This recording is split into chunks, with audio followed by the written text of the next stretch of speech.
I almost feel like there was another agenda going on here, a ratings agenda. The constant hype, push.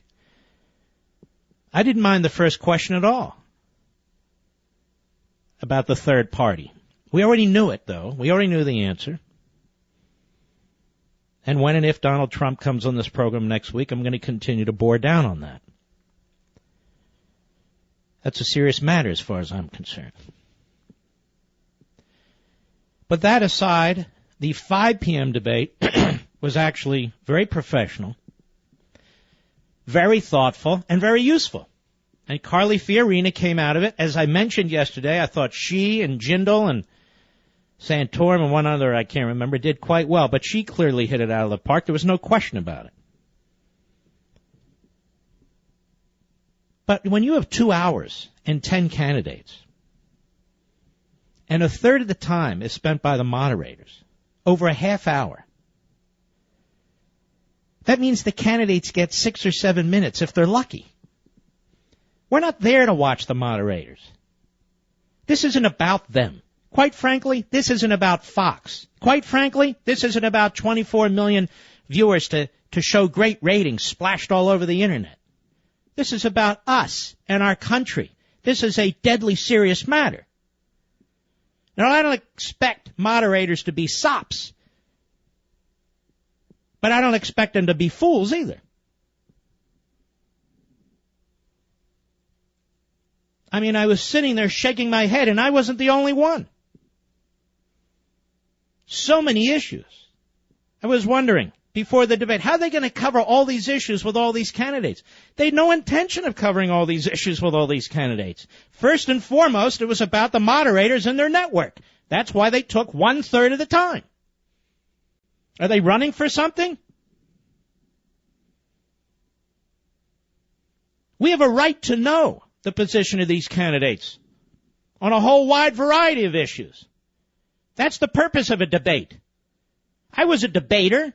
This isn't a debate. It's a reality show. I don't ever want to hear about the attacks on talk radio again emanating from cable TV.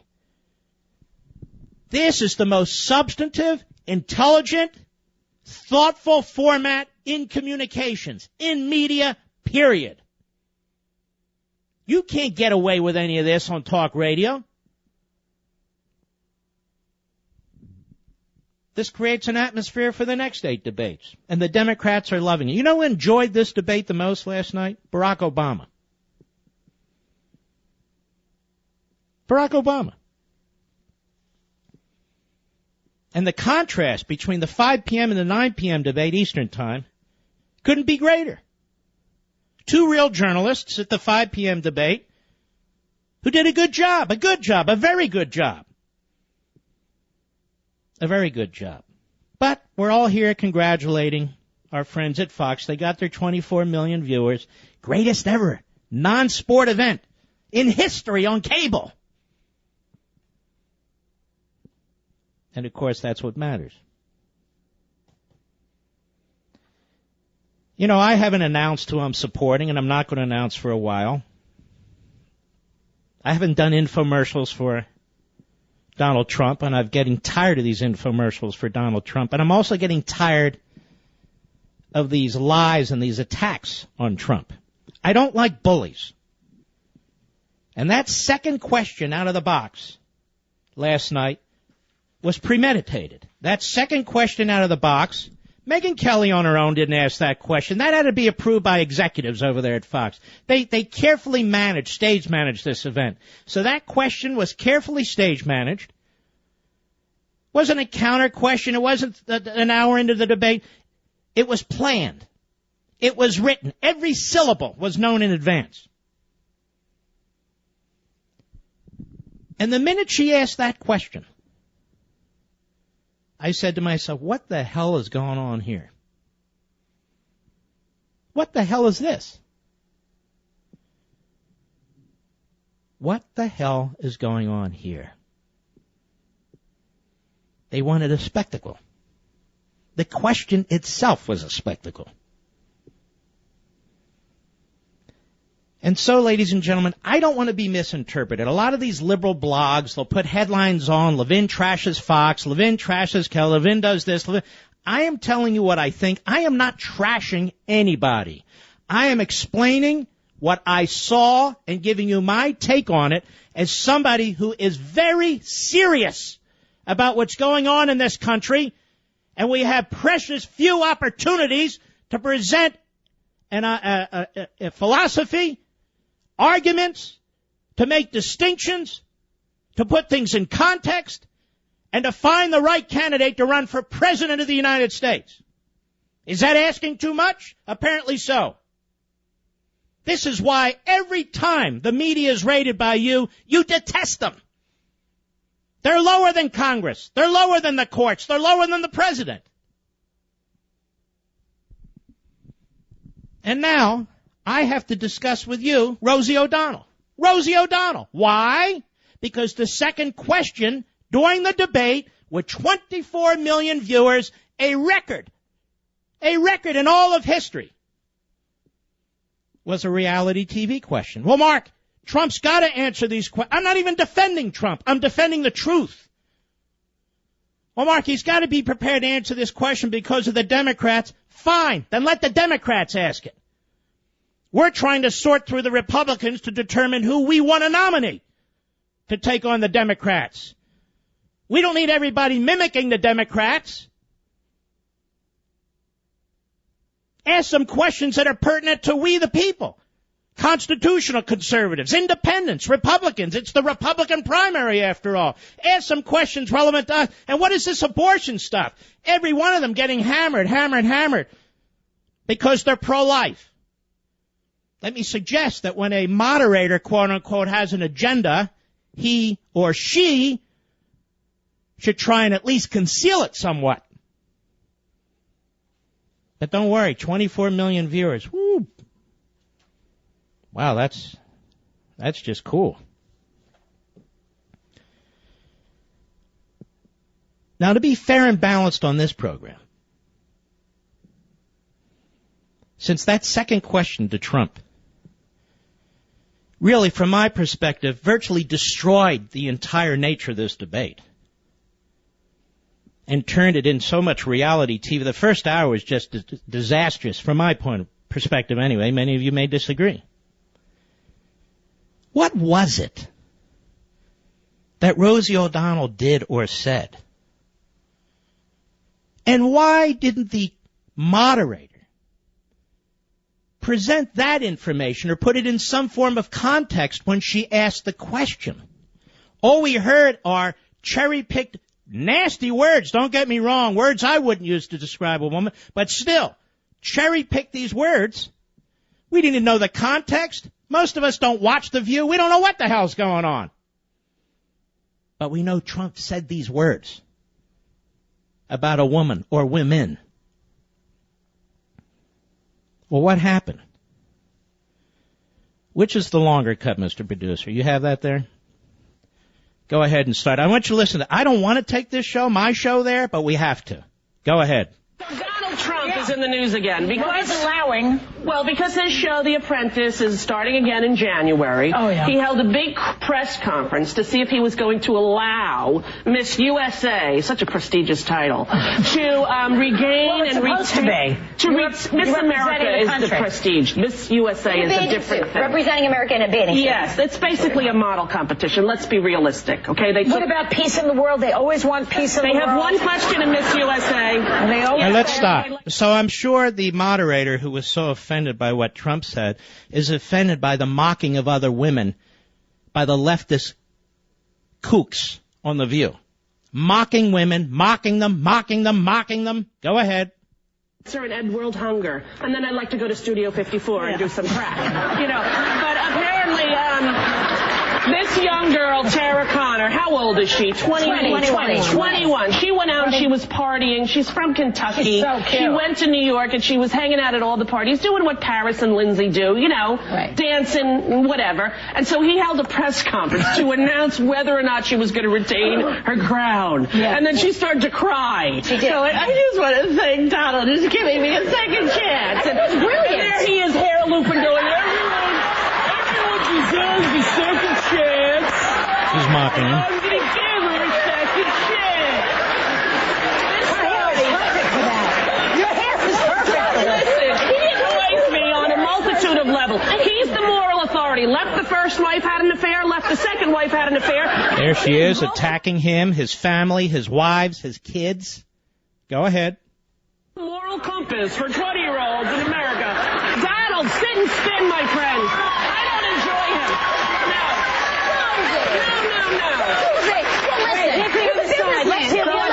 This is the thing. You know, you say what you want to say about it. Let's stop. So I want you to understand, folks, at least in part, this was the basis for the second question at a presidential debate. The View, which makes a mockery of women all the time. The View, which is nothing but a nasty gossip program. This was the basis, in part, for the second question in this debate. And in part, this is what Trump was responding to. An attack on him, a vicious attack on his ex-wives, his relationship with them, and his children. And she mocked him, and she flipped her hair over, and did an imitation of him. Fine. And he responded. He may not have responded in a way that you and I would have responded, but he responded. He defended himself, and he defended his family, and he called her names. So why didn't the moderator who presented this case, who's a lawyer, fill in some of the gaps and explain what he was responding to? It's not, oh, you've called women B word, and you've called them this, and you've called them that. That is bad. I get it. But is that what he does? He walks around calling women names? Actually, that's not what he does. The question was utterly unfair and non-factual because it was out of context. And what about this, a woman on her knees? You've said that this woman would look good on her knees. Well, that woman has responded. The woman he told that to. And when we come back, I want you to hear what she says. And it's very unfortunate that I have to waste valuable time dealing with this, but if I don't do it, nobody else will. I'll be right back. Mark Levin.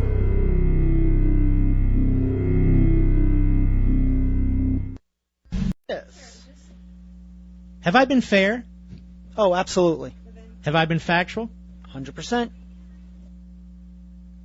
Now, if you thought I wasn't, you wouldn't say otherwise, really, would you? Correct. No, absolutely. Correct. So now we have the spectacle of shows on our favorite cable network asking paid commentators if they've been fair. No, you haven't. All right, well, you're gone. So we have the spin of the spin. Now, Trump was accused by the moderator asking the second question. And keep in mind, I haven't endorsed Trump. I doubt that I'm going to, as a matter of fact. But that has nothing to do with this. Nothing. In fact, let's go ahead and play it. Cut 7, Mr. Producer. Go. You've called women you don't like fat pigs, dogs, slobs, and disgusting animals. Now, let me stop right there. As an attorney, and she's one and I'm one, exactly whom are you talking about? What is the source and what's the context? No, those words are not acceptable, but I'm still asking. We want to know. I mean, at least he's not accused of rape. Oh, they tried that with Ivana Trump. Remember that, Mr. Producer? And she came out and said baloney. But Bill Clinton is accused officially, on the record, of rape, which was ignored by the media for months. Maybe he didn't use these words, but he used something else. Go ahead. Twitter account. Only Rosie O'Donnell. No, it wasn't. Your Twitter account. Thank you. For for the record, it was well beyond Rosie O'Donnell. Yes, I'm sure it was. Your Twitter account has several disparaging comments about women's looks. You once told a contestant on Celebrity Apprentice it would be a pretty picture to see her on her knees. Stop. You once told a contestant on Celebrity Apprentice it would be a pretty picture to see her on her knees. She's reading this. So this was done with forethought.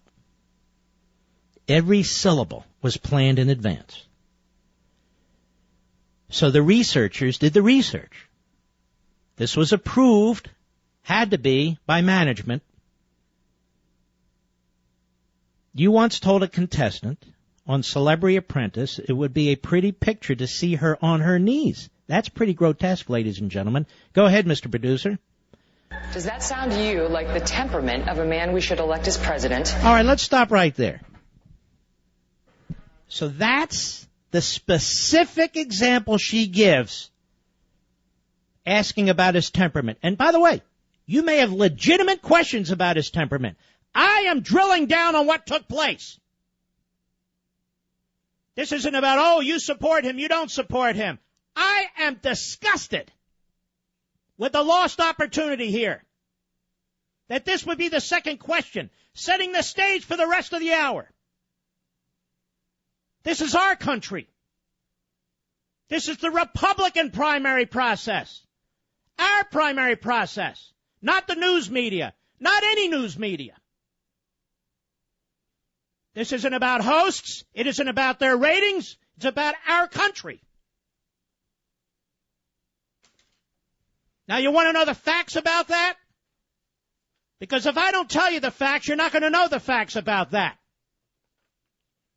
And I've never met Mr. Trump. I've never played golf with Mr. Trump. I've never gone to any clubs with Mr. Trump. I've never had a meal with Mr. Trump. Nothing. Zero. I don't have a dog in this fight, except integrity. Donald Trump on the Morning Joe this morning, and I never play crap from that crap show, but I will now. Hat tip, right scoop, cut 24, go.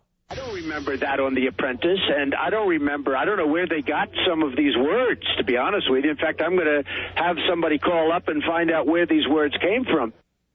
Well, they found the words, and they were perfectly innocent. Donald Trump on season 6 of The Apprentice. Now, by the way, that means that our good friends at Fox went through The Apprentice, the various shows of The Apprentice, the season of The Apprentice, went back and looked at his Twitter and his Facebook, trying to dig, like opposition research, trying to dig stuff up. Here, we, the people, we want to know their views on a whole host of issues. 10 candidates, 2 hours, let's get with it. This is what they did. They turned it into the National Enquirer. I say this with enormous regret. Cut 25, go. This is from The Apprentice.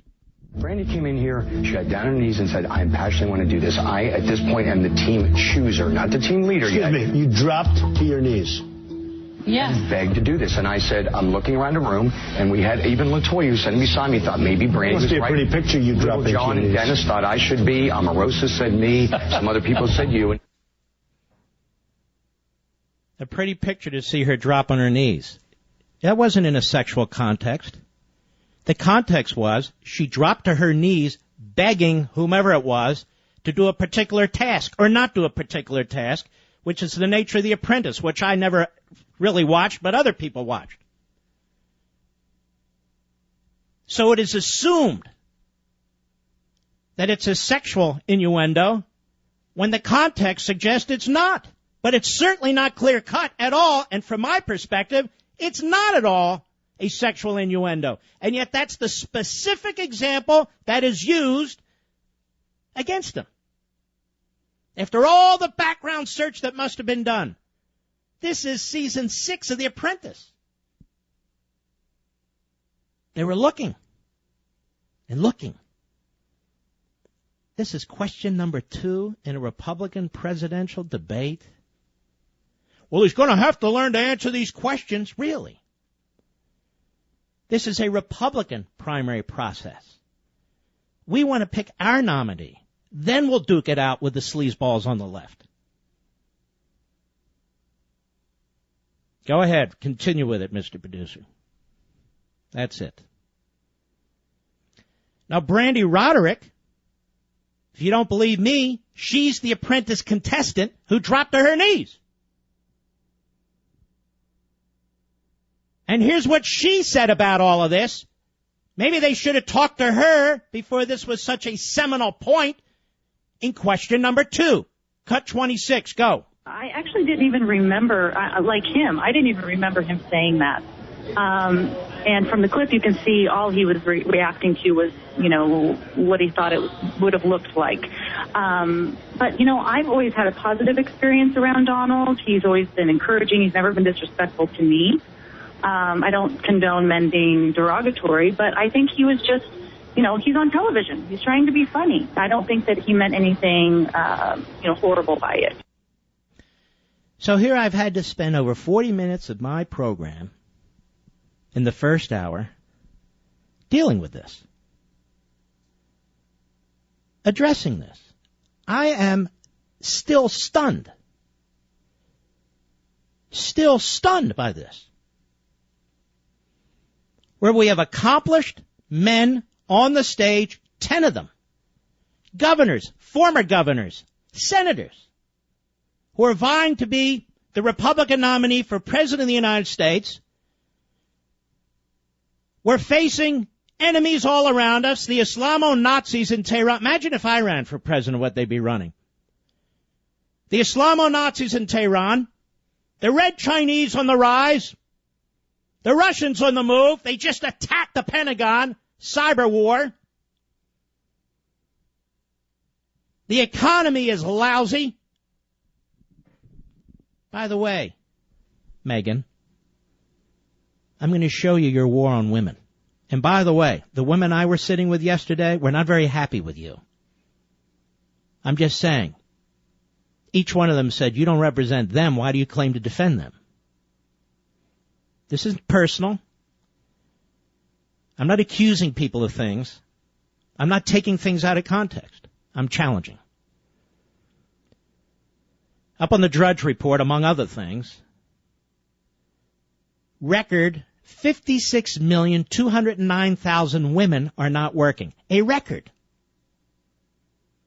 Obama is waging a war on women. Liberals are waging a war on women. Democrats are waging a war on women. This is their economy. This is their government. These are their policies. Wouldn't it have been nice if this was discussed? More. Ready for this one? 100% of the jobs that women hold, female employment gains, since 2007, by foreigners. Let me repeat that. 100% female employment gains taken by foreigners since 2007. That sounds like a war on American women.